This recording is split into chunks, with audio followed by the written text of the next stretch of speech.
Hello friends, good morning, Radhe Krishna सभी को। कैसे हैं आप सब लोग? आई होप अच्छे होंगे। कल हमने टॉपिक क्लियर किया था मानव विज्ञान एवं प्रौद्योगिकी। ठीक है, तो आज हम उसी के क्वेश्चन आंसर शेयर करने वाले हैं। ओके, सारे क्वेश्चन आंसर आज हम सॉल्व करने वाले हैं जो जितने इस टॉपिक से बनने वाले हैं। बाकी मैं आपको लैंग्वेज से बहुत अच्छे से समझा दूंगी। ठीक है, तो चलिए स्टार्ट करते हैं। पहला क्वेश्चन है दैनिक जीवन में उपयोगिता। दैनिक जीवन में विज्ञान और प्रौद्योगिकी की क्या उपयोगिता है? इसका आंसर यही होने वाला है कि जो दैनिक जीवन में उपयोगिता है वो किसकी होती है? वो होती है विज्ञान और प्रौद्योगिकी की। किस तरीके से होती है? सुबह हम लोग उठते हैं, टाइम देखने के लिए वॉच की ज़रूरत होती है। ठीक है, और आजकल तो लाइट का यूज़फुल सभी होते हैं कि अगर लाइट होनी नहीं है तो फिर सारे काम बंद हो जाने हैं।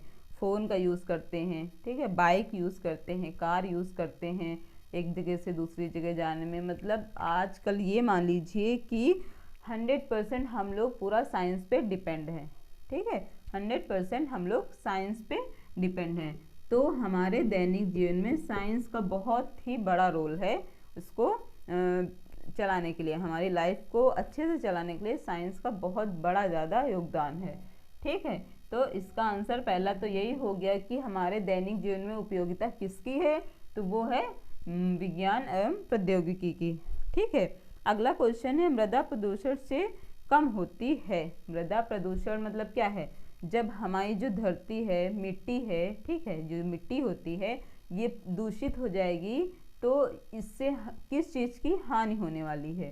ठीक है, इससे किस चीज़ की हानि होने वाली है? मान लीजिए कि हम ले लेते हैं यहाँ पे एक शहर, क्या कस्बा टाइप में देख लीजिए। ठीक है, यहाँ पे काफ़ी सारी फैक्ट्रियाँ बनी हुई हैं। ठीक है, ये हैं फैक्ट्रियाँ, चिमनी टाइप में जो होती है, ऐसे ऐसे करके कुछ होता है जो चिमनी बनता है जिससे धुआं निकलता है। ठीक है, ये फैक्ट्रियाँ हैं। इनका पानी कहाँ जाएगा? आसपास के जो खेत होंगे, खलिहान होंगे, जो ज़मीन होगी वहीं पे तो जाएगा। ठीक है, तो इससे निकलने वाला जो दूषित पानी है वो खेतों को, ज़मीन को नुकसान पहुंचाएगा। ठीक है, और जब खेतों को, ज़मीन को नुकसान पहुंचाएगा तो वहाँ की जो फसल होगी वो अच्छे से होगी नहीं। तो क्वेश्चन का कहने का मतलब है कि जो मृदा प्रदूषण होता है उससे किस चीज़ की हानि होती है? उससे हानि होती है उर्वरक जो होते हैं, उर्वरकता होती है, कृषि की जो उर्वरक क्षमता होती है उसकी हानि होती है। उर्वरक शक्ति, उर्वरक जो शक्ति होती है, मृदा प्रदूषण से उर्वरक शक्ति की हानि होती है। ठीक है, समझ में आ गया? ऐसे ही वायु प्रदूषण होता है, ऐसे ही जल प्रदूषण होता है। जो वायु प्रदूषण, इन्हीं फैक्ट्रियों का धुआं निकल निकल के हमारे वायुमंडल में फैलता है जो हमारे एयर को दूषित करता है, जिससे हमें बहुत ही भयानक भयानक बीमारियां हो जाती हैं। ठीक है, अगला क्वेश्चन है शरीर के अंदर के जो भाग होते हैं इनकी जाँच किससे की जाती है? ठीक है, बॉडी के अंदर के भाग होते हैं। मान लीजिए हमारा ये है हाथ, ये है, पता नहीं 8 बनने वाली है कि नहीं, ये हमारा हाथ है।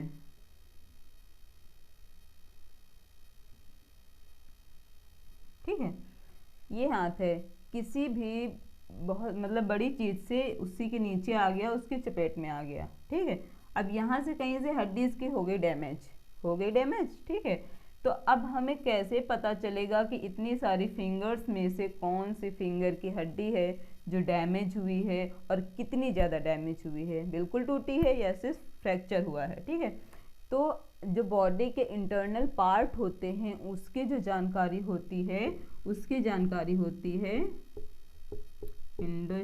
एंडोस्कोप। ये मशीन एक होती है जिसके द्वारा बॉडी के जो इंटरनल पार्ट होते हैं उनकी जांच होती है। अब इसके द्वारा हम इसका एक्सरे कर सकते हैं। ठीक है, एक्सरे से पता लगा सकते हैं कि कौन सी हड्डी कितनी टूटी है और इसका किस तरीके से इलाज करना है। अगर हम किसी चीज़ का हमें सही सोल्यूशन मिल जाता है तो उसका इलाज भी बहुत अच्छी तरीके से होता है। ठीक है, तो बॉडी के जो इंटरनल पार्ट होते हैं उसको एंडोस्कोप के द्वारा हम लोग देख सकते हैं कि किसमें क्या दिक्कत है। अगला क्वेश्चन है कृषि उपज के आशातीत वृद्धि को क्या कहते हैं? मान लीजिए ये है खेत, ठीक है, इस टाइम गेहूं का टाइम चल रहा है, कि गेहूं बोने का टाइम चल रहा है, ठीक है, गेहूं बोया गया किसी भी खेत में, उसमें जो फसल हुई वो मतलब जितना इंसान सोच सकता है कि 1 बीघे में लमसम 16-17 कुंटल के हिसाब से गेहूं होने हैं। एक नॉर्मल किसान ने सोच लिया कि 1 बीघा है तो 16-17 कुंटल गेहूं होने हैं, ठीक है, नॉर्मल हम लोग के यहाँ इतने होते भी हैं, ठीक है। और इसकी जब फसल कटी तो इसकी फसल के कम से कम 20+ निकला, 20+ कुंटल इसमें गेहूं निकला। तो ये जो मतलब जो आशा नहीं की थी उसमें जो जितनी वृद्धि हुई ये क्या कहलाती है, तो ये होता है हरित क्रांति, ठीक है। क्या होता है? हरित क्रांति।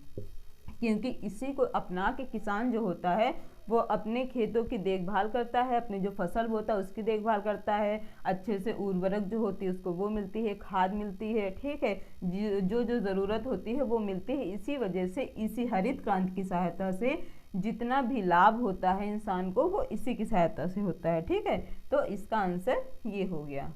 ओके, अगला क्वेश्चन है राष्ट्रीय सुरक्षा के क्षेत्र में प्रौद्योगिकी का योगदान। राष्ट्रीय सुरक्षा, ठीक है, हमारे भारत पे काफ़ी सारे देशों से तो नहीं कह सकते लेकिन काफ़ी सारे युद्ध हमारे देश ने लड़े हुए हैं, ठीक है।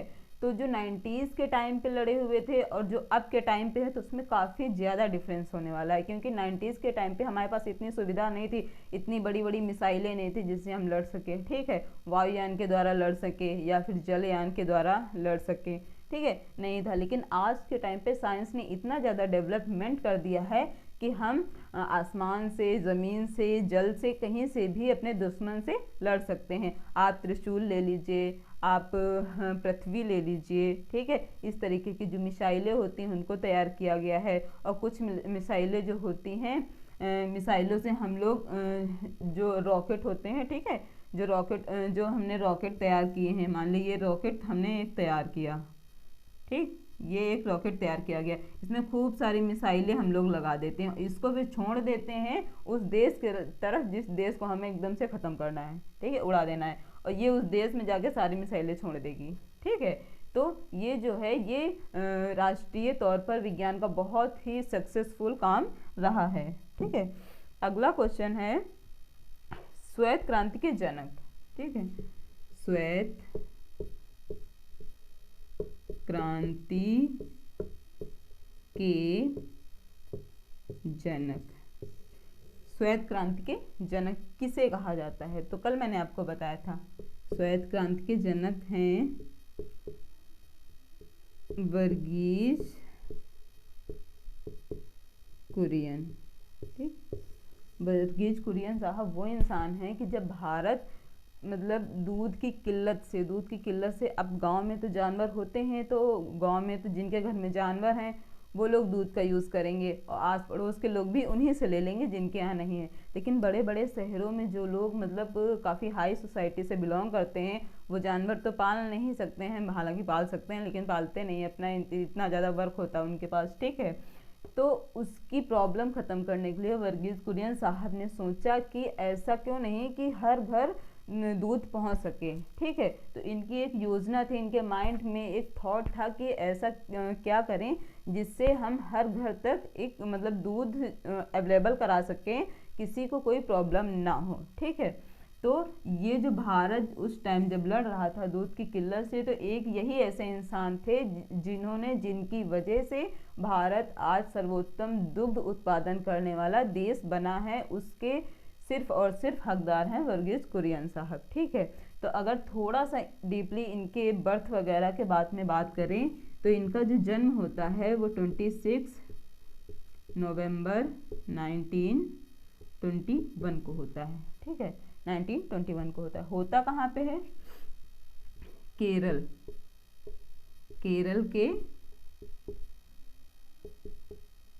कोझिकोड, केरल के कोझिकोड नामक शहर में होता है, ठीक है। वर्गीज कुरियन साहब का जो जन्म होता है वो 26 नवंबर 1921 में होता है और केरल के कोझिकोड में होता है, ठीक है।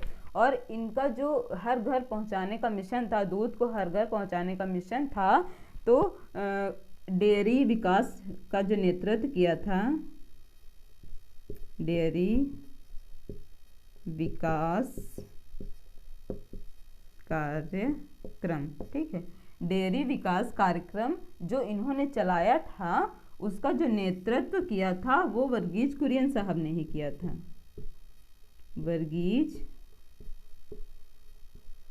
कुरियन साहब ने ही किया था, ठीक है। और इनका जो प्रोजेक्ट था, जो शुरुआत की थी भारत में, इन्होंने दूध की मतलब श्वेत क्रांति की जो शुरुआत की थी इन्होंने, वो 1970 में की थी, ठीक है।